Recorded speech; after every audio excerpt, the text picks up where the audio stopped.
UP चुनाव में मिली हार के बाद बीएसपी ने यूपी उपचुनाव को लेकर कर दिया ये बड़ा ऐलान। बीजेपी के साथ समाजवादी पार्टी की भी बढ़ गई टेंशन।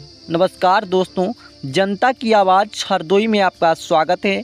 अगर आप हमारे न्यूज़ चैनल पर नए हैं तो हमें सब्सक्राइब जरूर करें। उत्तर प्रदेश की जिन 10 विधानसभा सीटों के लिए उपचुनाव होने हैं उनमें प्रयागराज की फूलपुर विधानसभा सीट भी शामिल है, जहां लोकसभा में बीजेपी प्रत्याशी प्रवीण पटेल के यहां से जीतने के बाद यहां विधानसभा सीट खाली हुई है।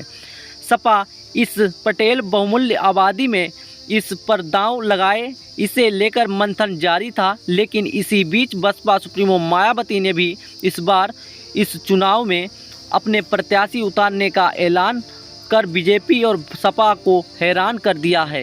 लोकसभा चुनाव में मिली हार के बाद मायावती ने बड़ा फैसला लिया है, क्योंकि बसपा सुप्रीमो मायावती उपचुनाव में अपने प्रत्याशी उतारने से बचती हुई नजर आई हैं। लेकिन फूलपुर विधानसभा में बसपा का मजबूत वोट बैंक है, जो आने वाले उपचुनाव में बीजेपी और समाजवादी पार्टी की जीत का कांटा बन सकता है। सभी राजनीतिक पार्टियों ने इस फूलपुर उपचुनाव में जीतने के लिए अभी से अपनी तैयारी तेज कर दी है। फूलपुर विधानसभा सीट पर यहां से विधायक रहे प्रवीण पटेल के लोकसभा में चुनाव जीतने के बाद खाली हुई है। इसके बाद से ही सपा और बीजेपी खेमे में प्रत्याशियों के चयन को लेकर सियासी हवाएं तेज हो गई हैं। इस दौरान बीजेपी के पास जो पैनल में नाम आए हैं उनमें स्थानीय स्तर के ब्लॉक प्रमुख और पार्टी पदाधिकारियों के हैं, जो कि एक खास बिरादरी से जुड़े हुए हैं। बता दें कि फूलपुर विधानसभा का जो इलाका है जो पटेल बहुमूल्य इलाका है,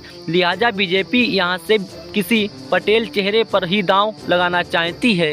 समाजवादी पार्टी ने भी इस विधानसभा सीट को लेकर अपनी तैयारी शुरू कर दी है। जिस तरीके से इस लोकसभा चुनाव में सपा का प्रदर्शन रहा, उसे देखकर हुए अनुमान लगाया जा रहा है कि सपा यहां से लोकसभा के प्रत्याशी रहे अमरनाथ मौर्य को टिकट दे दे। यहां पर उनका जनाधार भी अच्छा है। बसपा और बीजेपी उम्मीदवारों के बीच अब यूपी चुनाव में बसपा सुप्रीमो मायावती ने अपने प्रत्याशियों को चुनावी मैदान में उतारने का ऐलान कर दिया है। इस बीच सपा और बीजेपी के प्रत्याशियों के चयन को लेकर थोड़ी अड़चन आ सकती है। इस समीकरण को देखते हुए बीजेपी और सपा ने अपने उम्मीदवारों का चयन करना शुरू कर दिया है। इस बार के लोकसभा चुनाव में फूलपुर विधानसभा सीट से बीजेपी की जीत मिली है, लेकिन सपा और बीजेपी की तुलना में बसपा को अच्छे वोट मिले हैं। इसी वजह से बीजेपी और सपा प्रत्याशियों के चयन में इसका खास ख्याल रखेगी। क्या बसपा के आने से पहले जो नाम लिस्ट में चले आ रहे हैं, क्या उसे बदलने की ज़रूरत है?